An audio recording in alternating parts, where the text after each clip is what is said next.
en un país que está en recesión, ¿no? Las medidas o los parámetros que tienes que tomar para invertir en cada uno de esos escenarios es diferente. Y lo mismo pasa con otras variables como la inflación, la tasa de política monetaria, etcétera, ¿no? Entonces, pues este es el objetivo de esta sesión, platicar con ustedes durante una hora de forma general la perspectiva económica que nosotros tenemos para México, para que piensen en este seminario con un punto de partida que les sirva en las siguientes sesiones. Voy a ser muy general durante la primera parte de la exposición. Voy a transmitir algunas gráficas que traigo, pero por favor siéntanse libres de hacer las preguntas que quieran una vez terminada esta presentación. Creo que durante este seminario van a tener a grandes expositores y bueno, qué mejor que empiecen con la base macroeconómica, ¿no? Voy a compartir mi pantalla, denme nada más un segundito.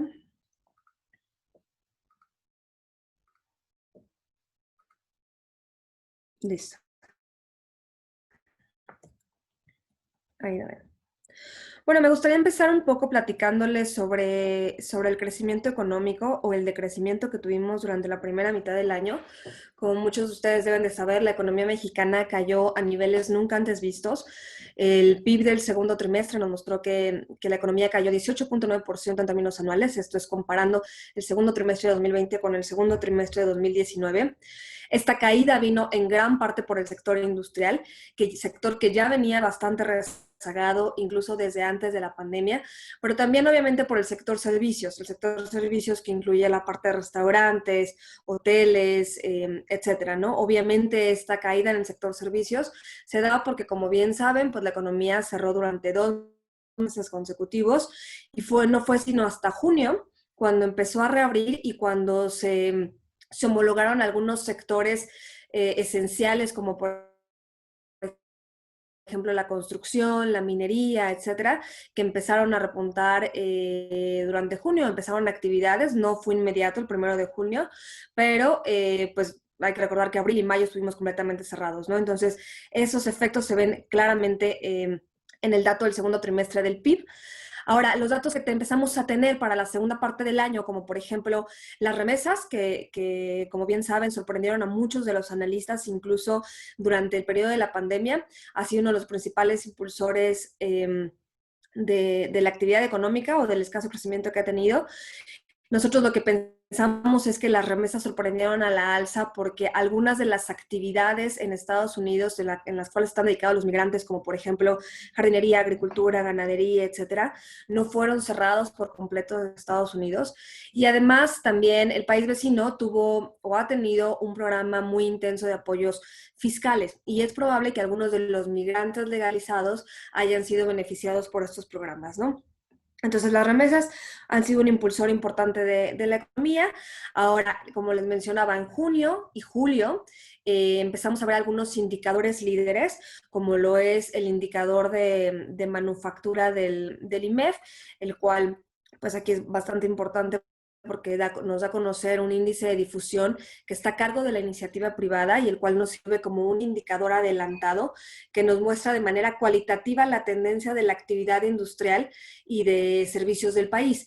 Lo que nos muestra esta gráfica es que si ven aquí, tenemos como el pico que empezamos a ver en julio, y luego también tenemos la producción de vehículos, que si bien tuvo una caída bastante sustancial durante abril y mayo, en junio y julio vemos un repunte bastante importante. Obviamente, esto se debe a que se empieza a reabrir la actividad y es importante señalar que estos crecimientos se empiezan a dar de forma mensual. Esto es mes contra mes, si comparamos julio contra junio o junio contra mayo.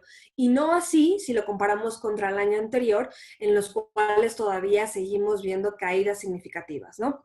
Entonces, lo que estamos viendo de los indicadores del segundo semestre y los indicadores líderes que nos hablan del comportamiento de la economía durante el segundo semestre es que si bien vamos a empezar a ver una recuperación, esta recuperación va a ser lenta y frágil, ¿no? Es importante seguir cerca muchos indicadores, como por ejemplo también el empleo, y por otra parte el sector externo.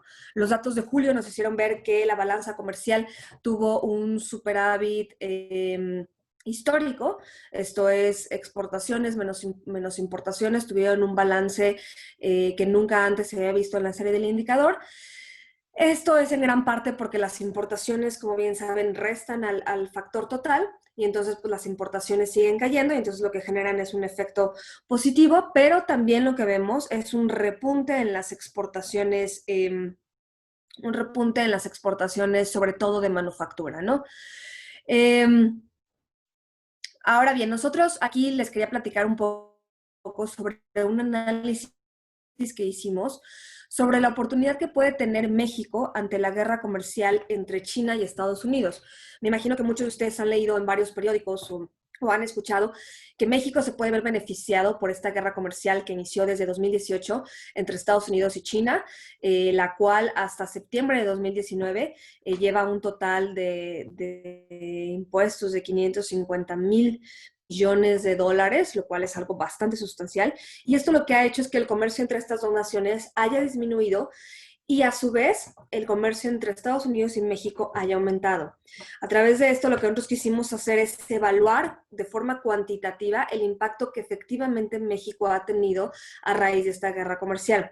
Lo que nos dimos cuenta es que efectivamente de 2018 a la fecha, las exportaciones de México a Estados Unidos se incrementaron de forma sustancial, mientras que el comercio entre el comercio total, cuando sumamos exportaciones más importaciones, México se ubicó en el segundo lugar, sobrepasando a China. Entonces tenemos a Canadá como primer lugar en comercio total con Estados Unidos, seguido por México y luego por China. Anteriormente estaba China en segundo lugar. Entonces, esta guerra comercial que está teniendo China y Estados Unidos definitivamente ha beneficiado a México. Por lo menos eso es lo que nos muestran los datos de 2017-2019.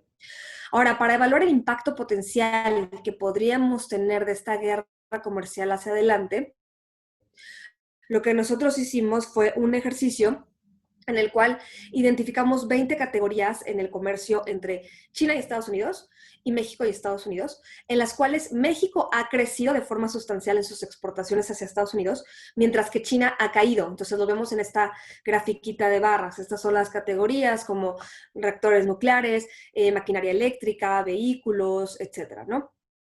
Y lo que hicimos fue evaluar si México siguiera sustituyendo a China en estos productos, en las exportaciones hacia Estados Unidos, ¿cuál sería el impacto potencial en el PIB de nuestro país? Lo que identificamos es que por cada 5% que México sustituye a China en estos productos, el PIB de México se puede ver impactado positivamente en 1%. Entonces, pues vimos que efectivamente sí existe una ganancia sustancial por esta guerra comercial. Si lo llevamos al caso más extremo, lo pueden ver en el cuadrito naranja, si México sustituyera a China en un 100% en estas actividades que les comento, o en estos brackets, el PIB de México se podría haber impactado positivamente hasta en un 20.9%, ¿no? Ahora, nosotros pensamos que existen diversas fortalezas que tiene México ante China, como por ejemplo son los bajos costos de laborales. Todavía, aún a pesar del USMCA, todavía los costos laborales en México son más bajos que los de China. Y también, pues obviamente, la cercanía que tenemos con Estados Unidos y los bajos costos que se pueden tener en transportación, ¿no? Sin embargo, reconocemos que existen muchas oportunidades para México. Hemos visto que recientemente en los índices de confianza a la inversión, México cayó y dar certidumbre para que entonces efectivamente el USMCA y estas ventajas que México tiene con respecto a China se puedan aprovechar y se pueda capitalizar en un beneficio hacia el Producto Interno Bruto de nuestro país, ¿no? Ahora bien, eh, también seguramente escucharon sobre el apoyo fiscal que México le ha otorgado a la economía en medio de esta pandemia, ¿no? México, nosotros calculamos, el gobierno ha otorgado alrededor de 1.1% del PIB en apoyos fiscales a la economía mexicana, lo cual coincide con un estimado que recientemente sacó la CEPAL, pero hay muchos otros estimados que hemos visto en el mercado menores a este 1.1%, calculan 0.7, 0.5% del PIB, incluso 0.2%, pero creo que el mensaje general es que el apoyo fiscal que se ha otorgado ha sido menor al resto de los países en el mundo, comparado, por ejemplo, con los peers. Si comparamos contra Brasil, el gobierno de Brasil otorgó 11% de su PIB, Chile 10.3%, Alemania 36%, etcétera, ¿no?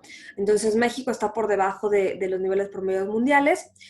¿En qué nos puede repercutir este bajo apoyo fiscal? Por una parte, en la menor recuperación que podamos ver el siguiente año en la economía mexicana. En la gráfica que les pongo en la parte superior derecha son los estimados del Fondo Monetario Internacional.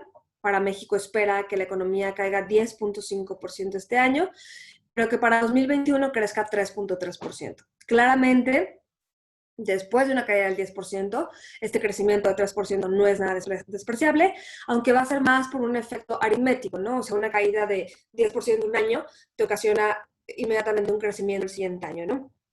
Ahora, si lo comparamos con los estimados en el mundo que trae el Fondo Monetario Internacional, pues vemos que el promedio mundial será de 5.4% y entonces la recuperación que el fondo espera para México es menor, sustancialmente menor que la que espera para el promedio del mundo, ¿no?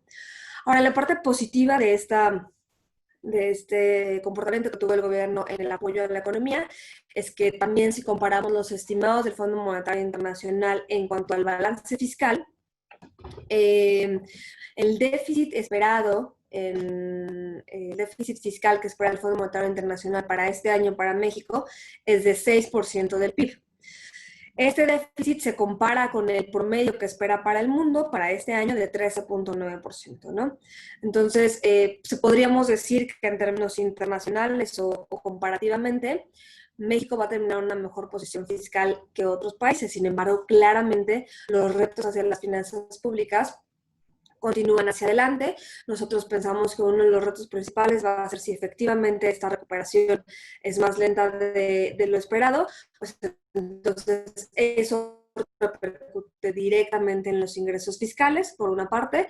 Por otra parte, el Fondo de Estabilización Presupuestaria, el FEIP, el Fondo de Estabilización de los Ingresos Presupuestarios, se han estado tomando recursos y eso implica que hacia adelante en otros momentos de crisis podría el gobierno tener menos recursos de los adecuados y también pues la presión fiscal que está ejerciendo Pemex hacia el gobierno, ¿no?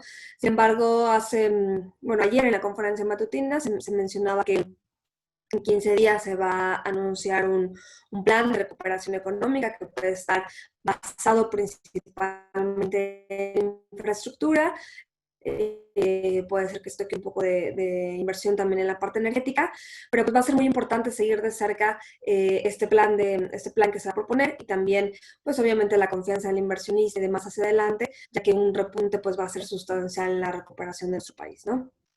Rápidamente les comento un poco sobre inflación. Sobre inflación hemos visto últimos datos que se han incrementado ligeramente, sobre todo por la presión de las mercancías. Los servicios por la holgura en la economía continúan con una inflación relativamente controlada. Sin embargo, podríamos esperar que la inflación hacia final de año terminara en un 3.5%. Nosotros pensamos que la tasa de Banxico, quien en la junta de la semana pasada bajó la tasa 25 puntos, perdón, 50 puntos base para llevarla a 4.5%, podría quedarse ahí durante el resto del año, sobre todo porque hubo un voto disidente de la junta de la semana pasada, el cual votó por un recorte menos pronunciado, entonces pensamos que la tasa podría quedarse en 4.5% el resto del año, pero pues hacia adelante claramente va a depender de las expectativas de inflación que tenga el mercado para ver si México puede tener un poco más de espacio, sobre todo a inicios del siguiente año, para continuar con este ciclo de bajas, ¿no? Pues yo creo que sería lo más relevante por mi parte para comentar ahorita, Marco. Creo que es importante que abramos el micrófono para más bien tocar los temas que la audiencia quiera que platiquemos, ¿no? Me parece perfecto, muchísimas gracias. Vamos a pasar a leer las preguntas que tenemos dentro de nuestro formulario. Permítame un segundo. Sí, gracias.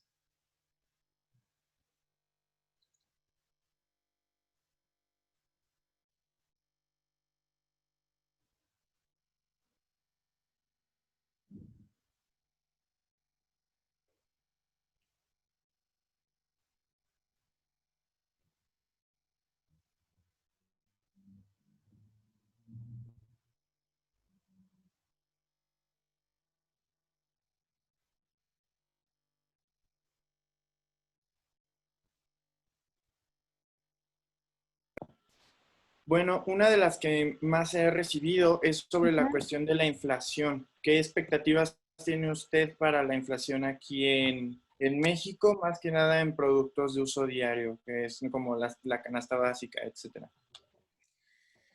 Sí, a ver, creo que tenemos dos efectos contrarios en la inflación, ¿no? Por una parte, la desaceleración de la economía y la holgura en la economía lo que ha hecho es que la inflación se mantenga controlada, ¿no? Principalmente porque justo una desaceleración en la demanda doméstica lo que hace es que los precios estén más bajos. Sin embargo, en esta pandemia vimos un efecto en el cual se rompieron las cadenas de producción.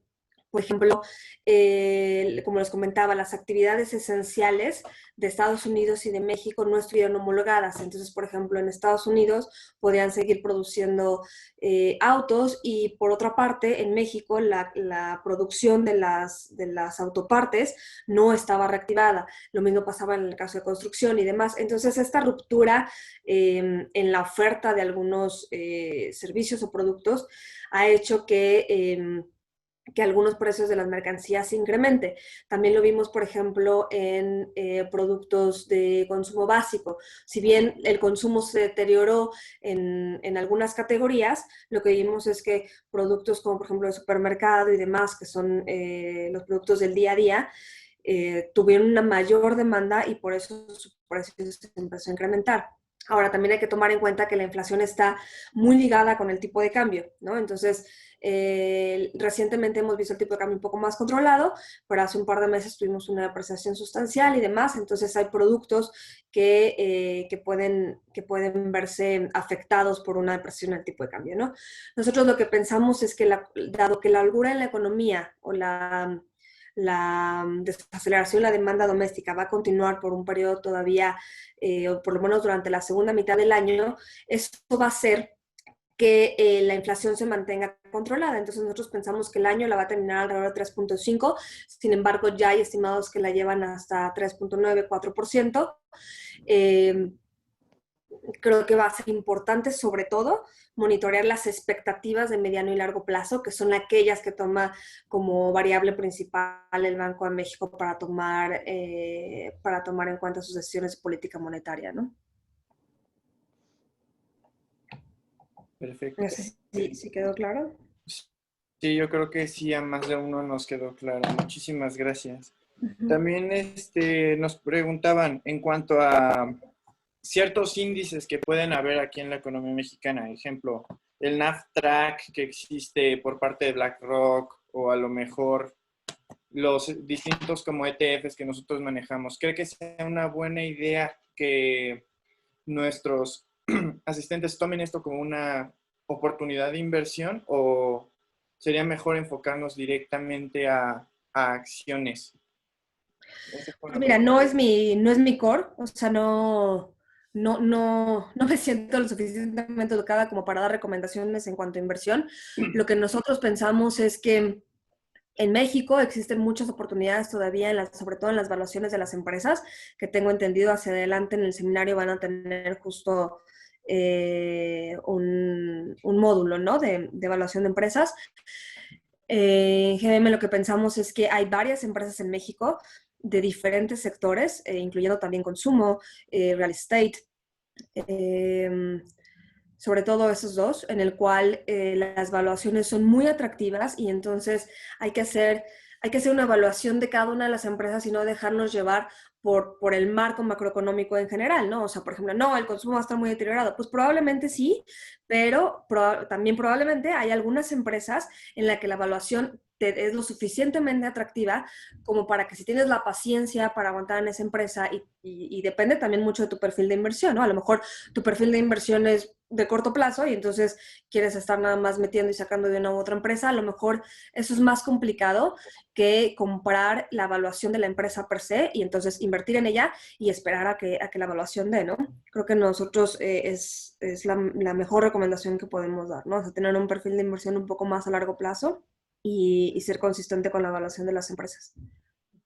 Muchísimas gracias. Tenemos aquí otra pregunta que dice, el secretario de Hacienda mencionó que las obras de infraestructura que absorben más recursos, el Tren Maya, el nuevo aeropuerto, etcétera, son una de las claves para acelerar la recuperación. ¿Es esta una medida suficiente para enfrentar la coyuntura? La respuesta es no, no creo que sea suficiente. Definitivamente ayuda a ver que lo que ocasionan estos programas prioritarios que tiene el gobierno federal es que de una u otra forma se empieza a reactivar la economía, empiezan a hacer, por lo que he escuchado, van a empezar a hacer algunas alianzas con el sector privado, entonces después de tener parado completamente durante un par de meses la economía, pues finalmente empiezas a generar cierta inversión en uno u otro proyecto, a la par que se empiezan a generar algunos empleos, ¿no?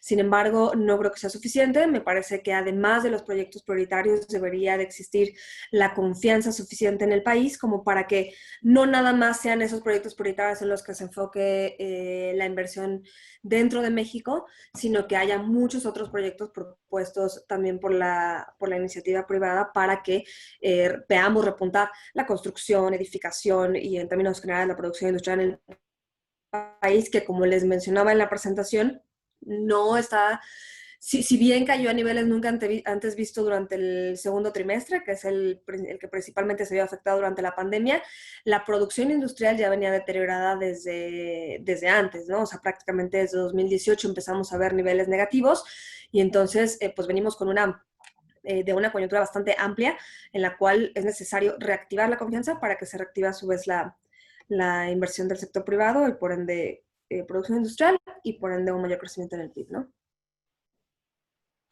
Ok, muchísimas gracias.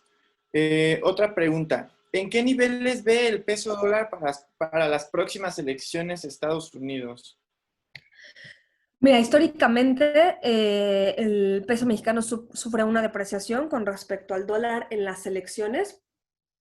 Siempre pasa, o sea, no nada más, por ejemplo, a nosotros, sí me imagino que a la mayoría de los que están aquí también, nos tocó ver la depreciación que sufrió el peso mexicano durante la elección de Trump, ¿no? O sea, llegó a niveles que nunca se habían visto, 21.7, ahora ya es un nivel que podríamos ver como normal, pero fue la primera época en la que vimos un pico bastante sustancial en el peso mexicano en las elecciones de Trump. ¿Por qué?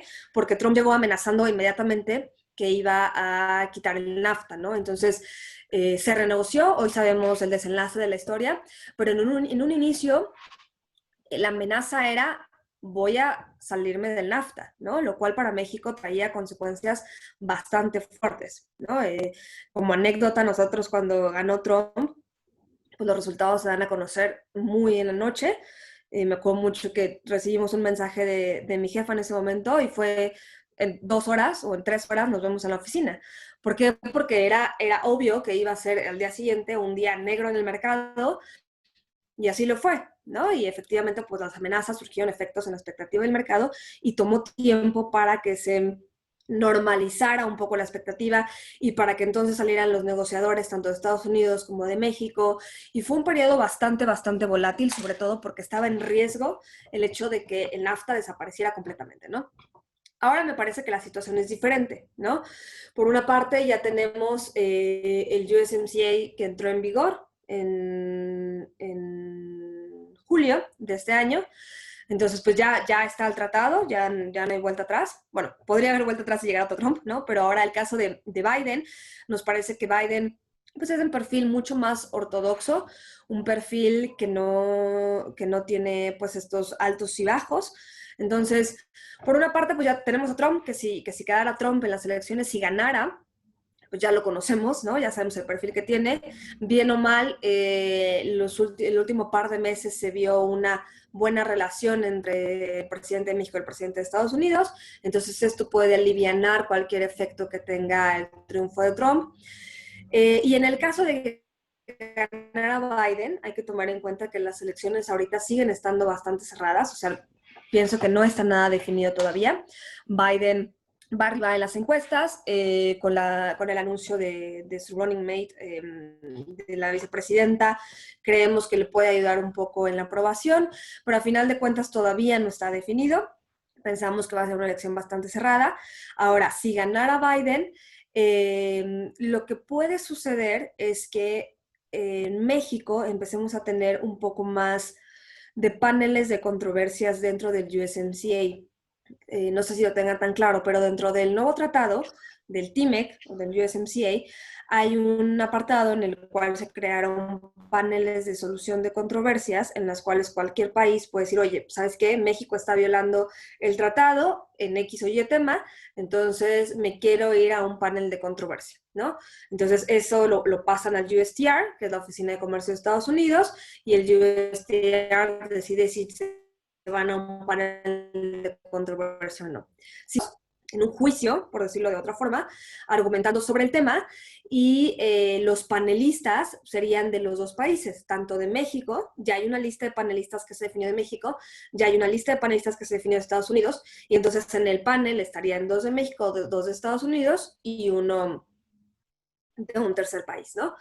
Entonces, hay, hay un mecanismo a través del cual se pueden solucionar las controversias. Lo que pensamos es que si ganara Biden, dado que seguiría al pie de la letra el USMCA, podría ser un poco más rígido en ese sentido, pero regresando un poco a la pregunta, perdón, no pensamos que estas elecciones puedan causar un efecto tan volátil en el tipo de cambio, pero definitivamente va a ocasionar una depreciación. Eso es lo que pasa históricamente en el peso mexicano, podría ser de 5 o 10% a lo más, ¿no?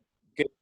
Pero sería lo mismo que vimos en las elecciones pasadas, ¿no? Un pico y luego regresas, o sea, vuelves a establecerte, ¿no? Ok, muchísimas gracias. Ya como última pregunta, ¿han analizado cómo el anuncio de la vacuna del COVID ha afectado las expectativas de inversión para finales de este año e inicios del próximo? Las expectativas de inversión en general en el país. En general en el país. No hemos hecho un análisis como tal. Ahora lo que yo pienso es que, por primero tocando el tema de la vacuna, hicimos un análisis de las vacunas que están ahorita en proceso. Lo que vemos es que hay dos que están en la fase de aprobación. Hay 4 fases, ¿no? Fase 1 no se ha aprobado en humanos, fase 2 se empieza a aprobar en humanos, pero con una muestra pequeña, fase 3 se expande la muestra y fase 3 se expande la muestra y luego viene la fase de aprobación, ¿no? La vacuna china y la vacuna de Rusia ya están en aprobación, sin embargo, todavía no tienen la certificación de la Organización Mundial de la Salud, ¿no? Y además, al parecer, las estarían usando primero para uso doméstico, ¿no? Ahora, las que le siguen, que están en fase ya muy avanzadas, es justo en la que México estaría apoyando en la producción, que es la de AstraZeneca en la Universidad de Oxford y también la de Moderna, ¿no? Ahora bien, desde el anuncio que hizo México, que va a estar en coordinación con la producción de AstraZeneca, nos metimos un poco más a ver el tema de esta vacuna y al parecer en noviembre estarían concluyendo con la fase 3, se entraría a la parte para obtener las certificaciones y la validación de los organismos. Y entonces se pretendría que durante el primer trimestre ya se esté en fase de producción y entonces a partir de ahí se podría empezar a comercializar, ¿no? Para que te echo todo este cuento, para ver un poco el cronograma y darnos cuenta que la vacuna podría estar lista a finales del primer trimestre o durante el segundo trimestre, ¿no? En el mejor escenario. Es importante y es claro que una vez que esté la vacuna, o sea, que no va a ser sino hasta que esté la vacuna, que vamos a empezar a tener una reactivación completa de la economía, ¿no? Hoy en día, pues yo estoy en mi casa, ustedes están en su casa, ¿no? Y esto ¿por qué es? Pues claramente porque no hay una vacuna, ¿no? Entonces, si bien estos periodos de crisis han traído oportunidad para distintos tipos de negocio, como por ejemplo el e-commerce y otros más, la reactivación de un consumo per se no se dará sino hasta que esté la vacuna lista, ¿no? Claramente lo que pensamos es que la senda de recuperación no va a ser pronunciada sino hasta que haya una vacuna, ¿no? Y eso se basa principalmente en inversión, principalmente en consumo, etcétera. Ahorita hay mucha especulación en la forma de letra que puede llegar a tener la recuperación en el país. Por ejemplo, muchos dicen una forma de V, ¿Por qué? Porque pues ya caímos en el segundo trimestre y entonces podríamos empezar a tener una recuperación pronunciada. Otros hablan de una W. ¿Por qué? Porque caíste, puedes empezar a recuperarte, que es lo que estamos viendo ahorita en julio, agosto, pero podría ser que haya otro rebrote, ¿no? No nada más en México, sino en Estados Unidos, por ejemplo. Una de las actividades principales de México es la exportación hacia Estados Unidos. Entonces, si Estados Unidos tuviera un rebrote muy sustancial y volvieran a cerrar la economía, pues entonces eso te impactaría las exportaciones de México y por ende, pues volverías a caer, ¿no? Y luego podrías tener una recuperación. Entonces, por eso la forma de W. Hay otros que hablan de una palomita tipo Nike, ¿no? Claramente, la forma de la V, de la V, no se va a llevar a cabo hasta que haya una vacuna, porque entonces sí podría regresar a los niveles prepandemia, ¿no? Hasta que eso